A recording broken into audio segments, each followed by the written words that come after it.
Perkenalkan, nama saya Melitra Feren Rompas, NIM 187041114, mahasiswa Universitas Negeri Manado, jurusan Ilmu Kesehatan Masyarakat. Dan pada saat ini saya akan memaparkan beberapa materi tentang epidemiologi kanker. Dan berikut adalah kanker leukemia. Leukemia adalah kanker yang terjadi pada sel hematopoietik, pembentuk sel darah di sumsum tulang yang bisa menyebabkan infiltrasi atau penyebaran ke peredaran darah, sistem limfatik, atau organ lainnya. Epidemiologi kanker leukemia. Menurut data statistik, Kanker Surveillance, Epidemiology and Result Program National Cancer Institute prevalensi leukemia sebesar 13,7 per 100.000 populasi per tahun dan jumlah kematian leukemia sebesar 6,8 per 100.000 populasi per tahun. Pada tahun 2017, diperkirakan sebanyak 62.130 kasus baru leukemia dan 24.500 orang akan meninggal karena leukemia.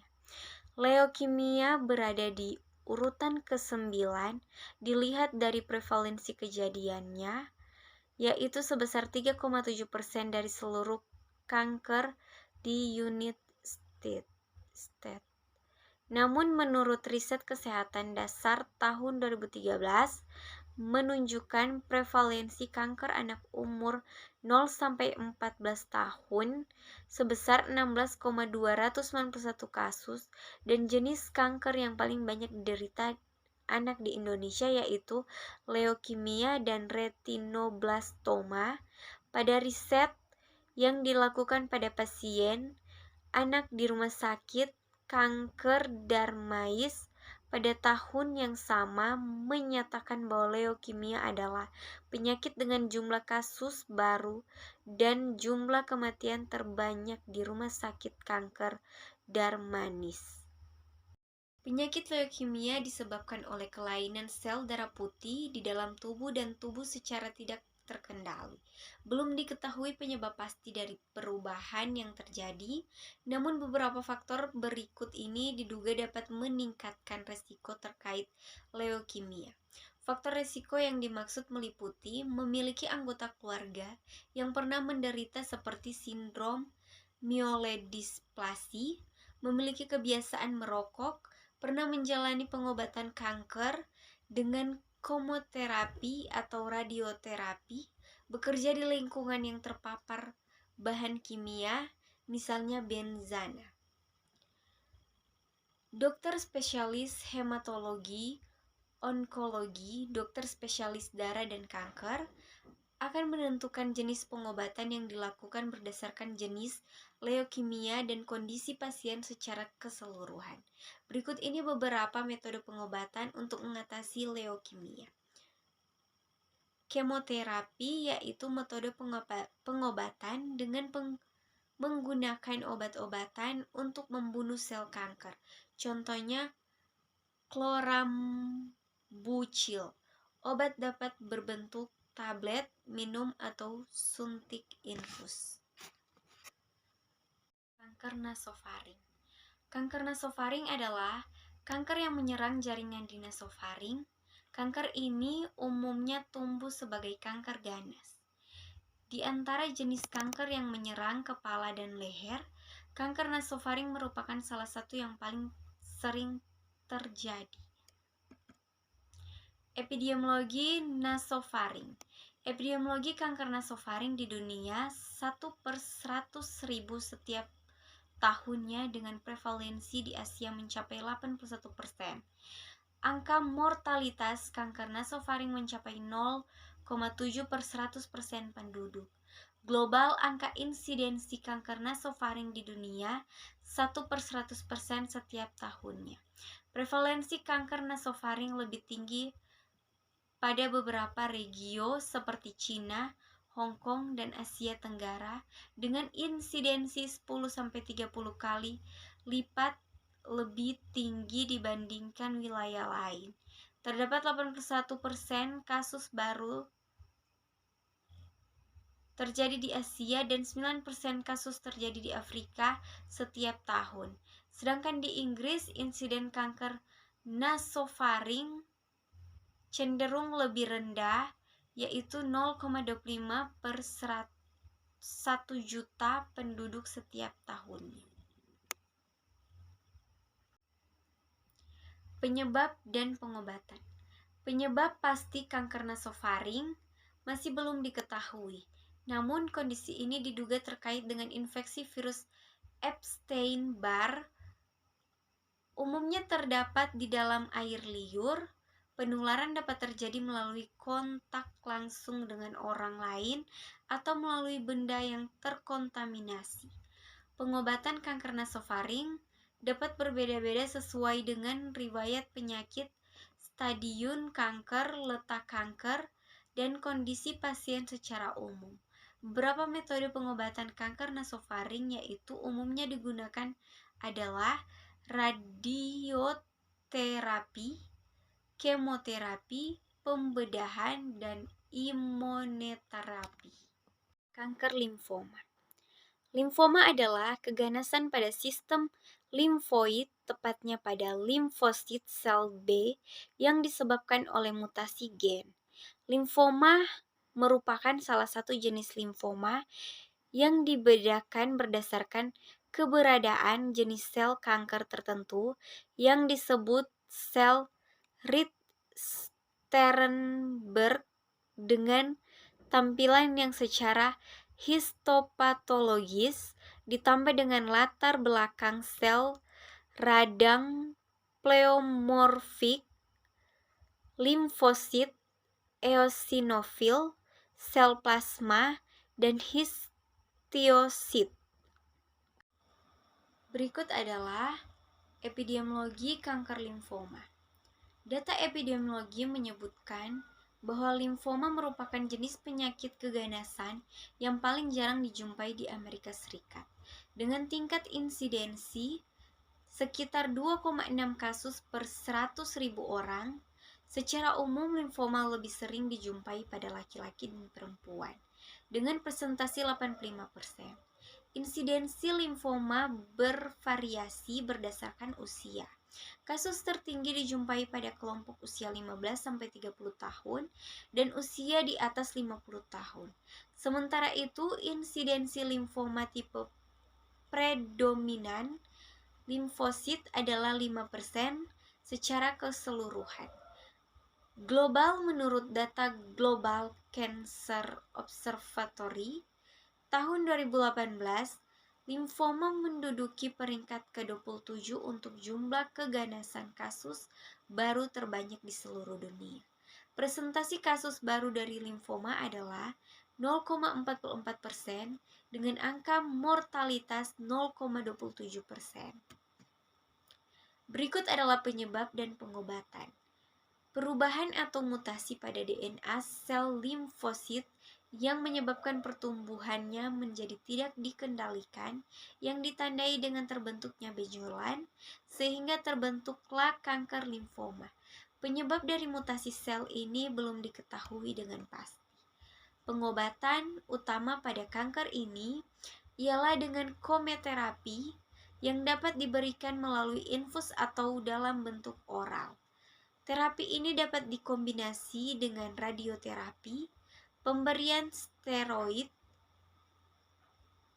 tetapi biologis, transplantasi sumsum tulang belang, di mana pengobatan kanker ini memiliki efek samping yang umum seperti mual, muntah, diare, dan kelelahan.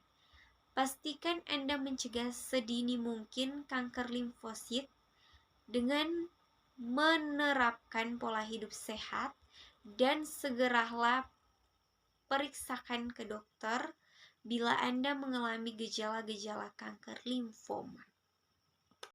Kanker hati adalah kanker yang bermula dari organ hati dan bisa menyebar ke organ lain.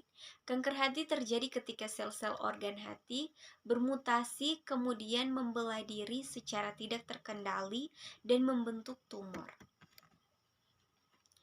Epidemiologi kanker hati. Distribusi penderita kanker hati di dunia sangat beragam, dengan perkiraan jumlah kasus baru 350.000 dan 2/3-nya didiagnosis di kawasan timur. Ratusan kasus baru di Amerika Serikat dan hanya sekitar 3.000 kasus baru didiagnosis di benua Eropa tiap tahunnya. Tingkat kejadian hepatosel karsinoma atau bisa disebut HCC meningkat 2 kali lipat di Amerika Serikat pada periode 1985 sampai 2022 dan usia penderita yang makin muda dengan pergeseran ke arah berusia 45 sampai 60 tahun. Kanker hati telah menjadi penyebab yang paling cepat berkembang dari kematian pada pria dengan kanker. Di Amerika Serikat, 15 sampai 50% pasien HCC telah diketahui faktor resikonya, seperti infeksi virus hepatitis, konsumsi alkohol, berat atau paparan aflatoksin B1. Selain itu, sekitar 10% dari semua kasus kanker hati di USA terjadi pada pasien dengan hati non-sirosis di Indonesia. Menurut data dari Rumah Sakit Kanker Darmais, pada tahun 2010, karsinoma hati tetap masuk dalam 10 besar kanker tersering. Sebab dan pengobatannya. Kanker hati terjadi ketika sel-sel di organ hati mengalami perubahan atau mutasi. Perubahan ini menyebabkan sel-sel tersebut tumbuh secara tidak normal sehingga membentuk tumor. Belum diketahui apa yang menyebabkan sel-sel hati bermutasi, namun ada beberapa kondisi yang dapat mendukung terjadinya mutasi tersebut. Artinya seseorang dengan kondisi ini akan lebih berisiko mengalami kanker hati. Metode pengobatan. Kanker hati tergantung pada stadium kanker, usia pasien, dan kondisi kesehatan pasien secara menyeluruh. Beberapa metode pengobatan yang umum digunakan adalah bedah, ablasi, embolisasi, kemoterapi, kemoembolisasi, terapi target, imunoterapi, radioterapi, dan radioembolisasi. Selanjutnya kita masuk dalam kanker prostat. Kanker prostat adalah kondisi di mana terjadi transformasi maligna pada jaringan glandular prostat. Di antara keganasan non-kulit, kanker prostat merupakan yang tersering pada pria.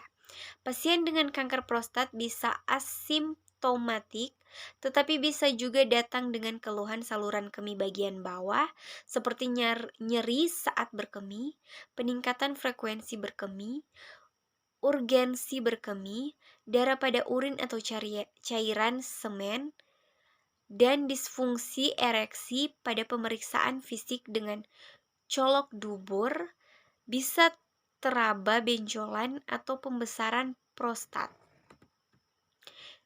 Epidemiologi kanker prostat. Pada tahun 2018 diperkirakan sebanyak 165.690 kasus kanker prostat baru ditemukan di Amerika Serikat. Kasus ini dialami oleh 1 dari 6 orang pria Kaukasia dan 1 dari 5 orang pria etnis Afrika Amerika. Pada tahun 2030, kasus kanker prostat diestimasi akan meningkat menjadi 1,7 juta kasus dan menyebabkan 499.000 kematian. Indonesia berdasarkan data Departemen Kesehatan 2013, kasus kanker prostat memiliki prevalensi sebesar 0,2% di Indonesia. Prevalensi tertinggi ditemukan di Provinsi Sulawesi Utara dan Selatan, di Yogyakarta serta Bali.